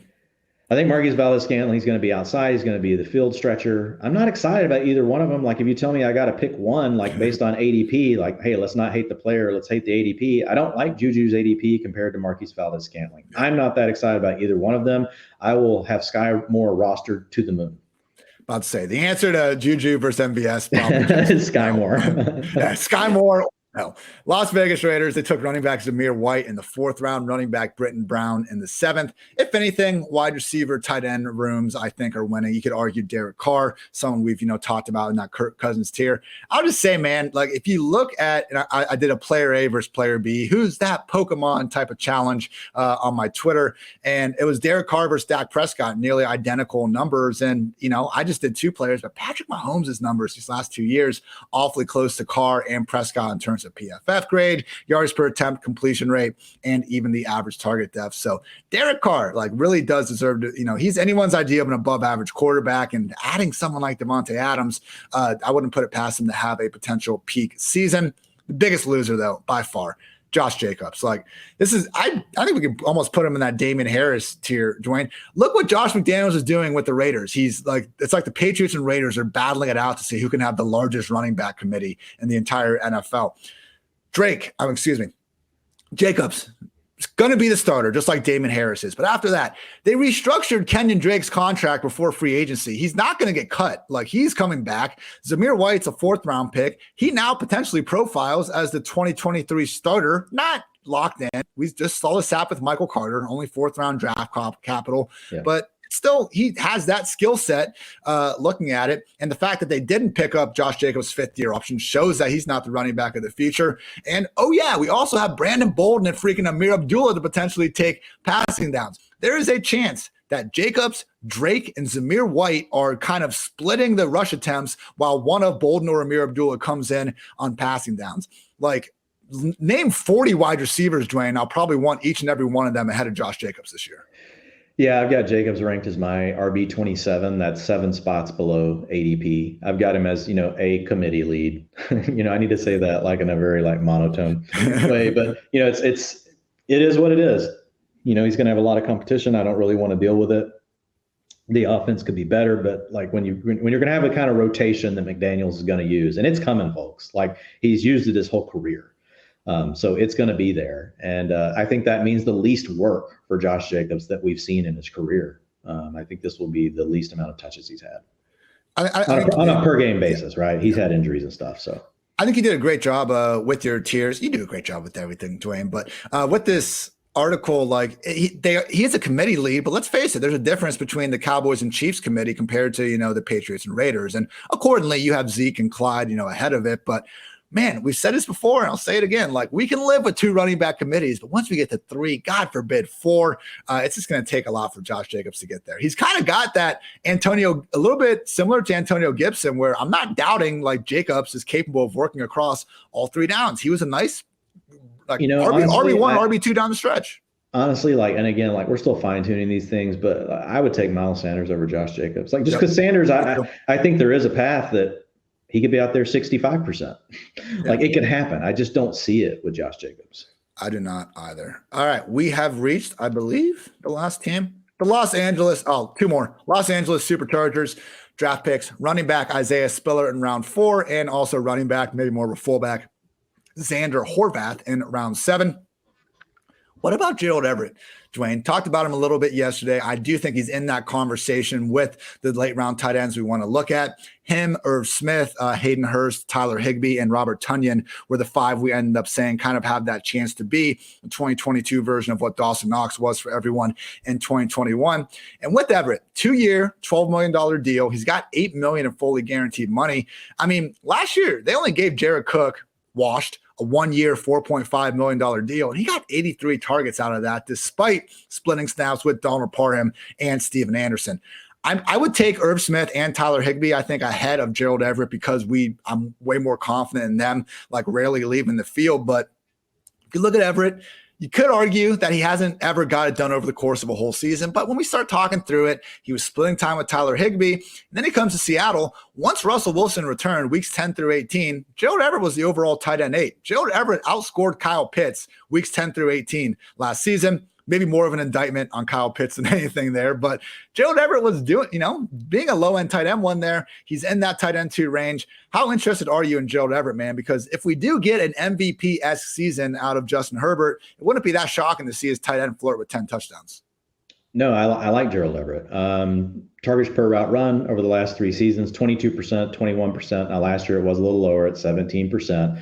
But his yards per route run, 1.65 or 1.46. So we've seen him get up, not to the Kelsey, Gronk, Pitts, Waller thresholds, but the threshold just below that, right? He's been at those levels, so he could be somewhere like a Schultz, right? He could surprise people, and he's a better athlete than Dalton Schultz is. So yeah, he is a guy that I like. I think he's clearly the 3rd or 4th target on his team. That's the problem, right? The pecking order is Keenan Allen, And then it's probably Mike Williams. Next is probably Eckler. Then it's Gerald Everett. And running back tight end combos, unless used in a very specific manner, a lot of times like they can really take away from one another. The good thing is Everett can stretch the seam. He can get vertical. And then so that means that you could use him and Austin Eckler still together, right? You have Austin Eckler really attacking the linebacker underneath, and then you got, Everett getting over the top, like to the safety. So I think there's schematically, an opportunity for him to flash. I just worry, like, really how big of a role can he carve out? Again, this is another player that you're betting on. Nice talent profile and a good offense. Not going to probably get the target share we want, but he could come through and surprise us and say, like, what if he scores 8 touchdowns, right? Yeah. That could happen for Gerald Everett. And again, that's the common factor with these guys I'm listing. Gerald Everett, we're catching passes from Justin Herbert. Hayden Hurst has Burrow. Irv Smith has Kirk Cousins. Tyler Higbee has Matthew Stafford. Robert Tonyan has Aaron Rodgers. Like, yes, there is enhanced target competition for these guys. That's why they're not being ranked as top 12 tight ends. That's also why they might have a chance of making the most out of those looks. Again, I mean, Jared Cook, 83 targets last year really surprised me because I knew they were splitting it up with him, Donald Parham, and Steven Anderson. So I kind of just faded the idea. See, Ruby knows, like she's Ruby now. That is Ruby. Ruby's taking all this into account. But like I remember kind of I wrote off this tight end room because they were using 3 guys, but then like Jared Cook would like just not do anything with like 8 targets, and I kind of like take a sigh of relief. So we'll see how much Gerald Everett can take that role. Final team. Oh, sorry. Hey, real quick on the Chargers. So yeah, I want to talk about the running back. Yes. Spiller. I have moved Spiller into the high-end handcuff range. So I've got Alexander Madison, then I've got Isaiah Spiller, Khalil Herbert is in there. And I went ahead and this could change, but I've got Rachaad White in there for now.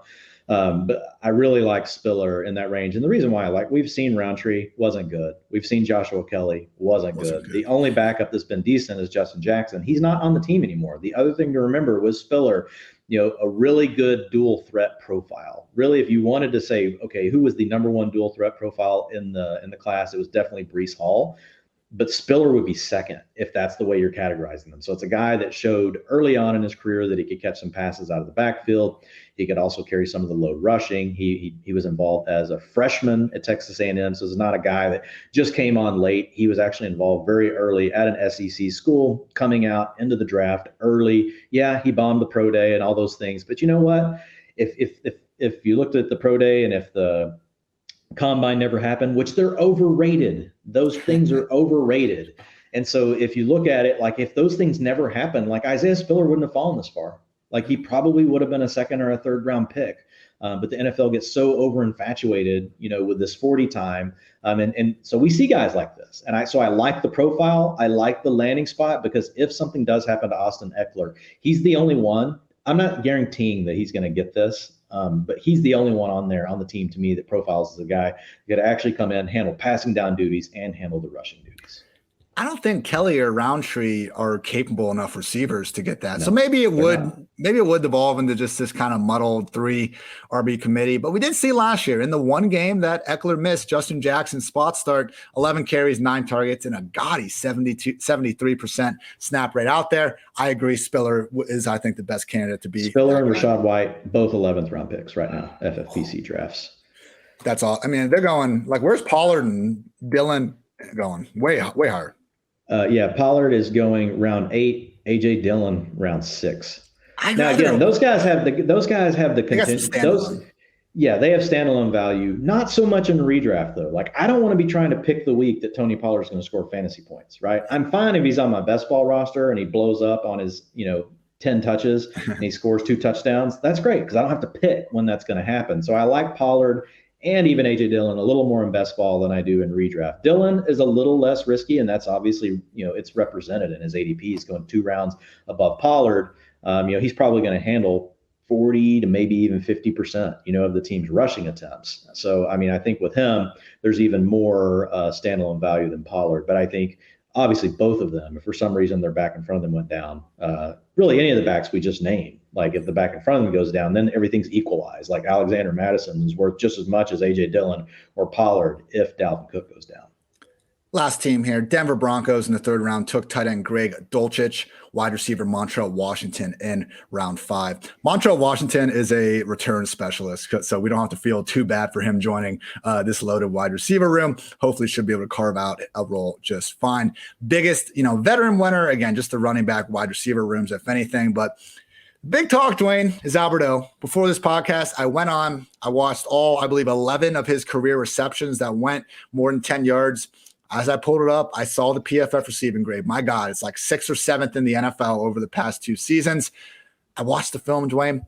I don't think Albert O is anything special. I'll come out here and say it loud and proud. He had, that one play against the Eagles where he busted from about 60 yards. 2 defenders took each other out, like trying to tackle. Like it wasn't like he made this sick move. He caught the ball as 2 defenders were trying to deflect it, and they ran into each other. So there's nobody else there.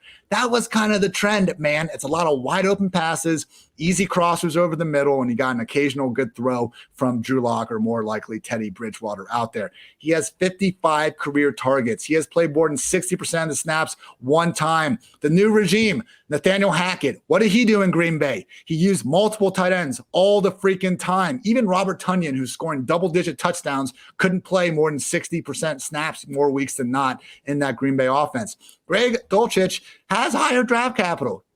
Why would they take Greg Dulcich with the 80th overall pick if they felt good about Albert O as their number 1 guy? Hell, even if Albert O is the number 1 tight end in Denver, he could probably should be projected to be the number 4 pass game option in this offense. Hell, maybe number 5, depending on how KJ Hamler's recovery comes along. I do not want to spend a top 12 tight end pick on Albert O, Dwain, and I know we can put him in that tier and everything. I guess my point is in no way will I be reaching for Albert O in round 7 or 8 when I can get an Irv Smith type 2 or 3 rounds later. That's my, big proclamation here. Yeah, I think it's fine if you don't want to reach for him. But I know that with big plays, a lot of times we can see these sort of things for any player. A lot of big plays are the result of errors by defense, It's one big play. It's that one play, really.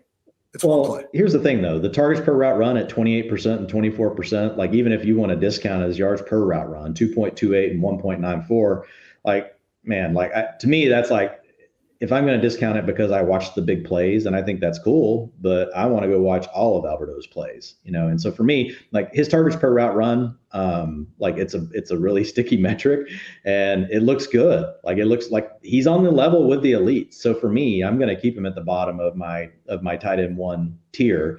And I agree, there's a lot of mouths to feed. So who knows what's going to happen with Albert O in Denver. And I do think, there's going to be some ups and downs when you have that many mouths to feed, and especially if they want to continue running the ball as well, which they brought Melvin Gordon back to join Javonte Williams. So there's a lot of different things that are going to be going on in the Denver Broncos offense. But again, once I get to that range, and I can't necessarily predict how a season is going to be going, I'm buying into the talent, and I still think that Albert O is very talented because. Look, over the history of tight ends, there's not guys that just flash like this 2 years in a row and then all of a sudden just suck. Could it happen? Yeah. But history says it's really good.